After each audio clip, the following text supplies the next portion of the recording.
She was a young girl when she went with him, and I gave them my blessings. I didn't know the type of person he was. He showed a beautiful, smiling face to us.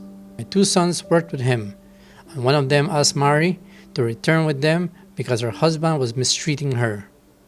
He used to even take out his gun. He didn't care.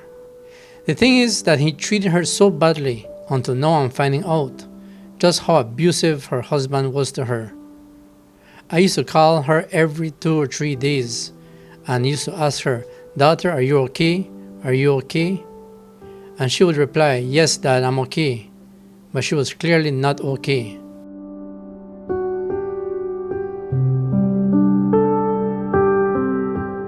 Indeed, Maricela Gonzalez wasn't okay. In October 2020, her naked body was found with a single gunshot to the head at a dump site in San Pedro and Burgers Key. Her father, Venancio Guzman, was shocked to find out that her husband, David Gonzalez, was the killer. That's because Maricela lived an abusive life, but she hid that abuse from her family until it was too late.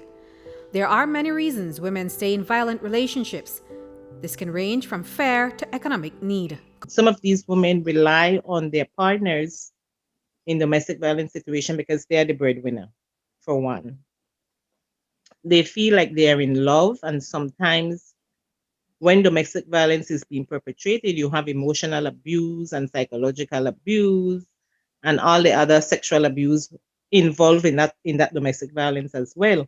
And so that woman sometimes feels like she is to blame. Sometimes some of the women would tell you, I say because of the children. And I don't want my children to have not know their father or to be with a man who is not their father. So, for many, abuse becomes a cycle. It is often difficult for women to walk away from these violent relationships. Global studies show that an abused woman tries to break free from her abuser for an average of 7 times. Executive Director of the National Women's Commission, Cynthia Williams, says violence is normalized in Belize to the point where women are physically harmed and they don't see it as abuse. As a society, we have normalized violence. As a society, we keep using systemic oppression in terms of particularly women. And even the use of culture often is used to justify violence and just inequality overall.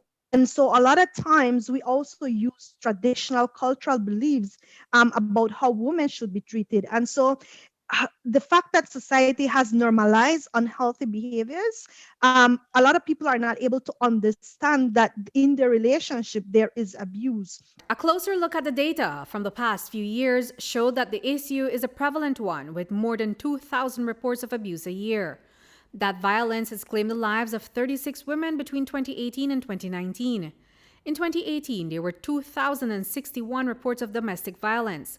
78% of the victims identified as females. The 2018 statistics show that 570 common law husbands were identified as the abusers. That's followed by 366 who were categorized as other relatives. 328 ex-common law husbands were the abusers and 256 husbands listed as the abusers. The report for 2020 is still being compiled. Williams says the preliminary figures for the first half of the year alone are troubling. Up to July 2020, we were already into 1,474 cases, and that's only mid-year. So it would be safe to say that if we didn't reach the 2,000 mark, maybe we would have passed a little bit. So definitely it is an issue because these are just reported cases. So what's driving this violence against women in Belize? When we talked about patriarchy, we talked about the social relation of power between men and women and vice versa, and even in terms of men and men. And it is really ideas, norms, and values that maintain class, gender, racial, and even sexuality, privilege, and status quo, where most often you find that power is given to men.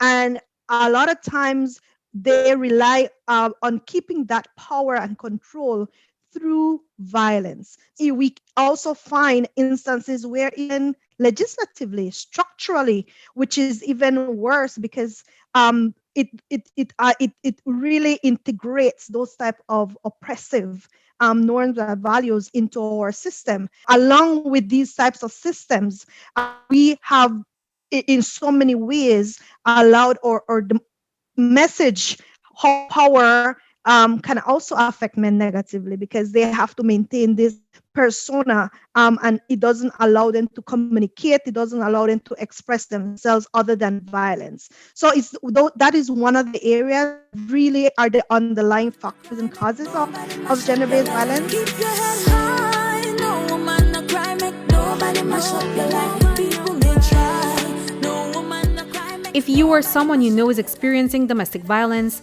call 0800 A Way Out. Reporting for News 5, I'm Andrea Polanco.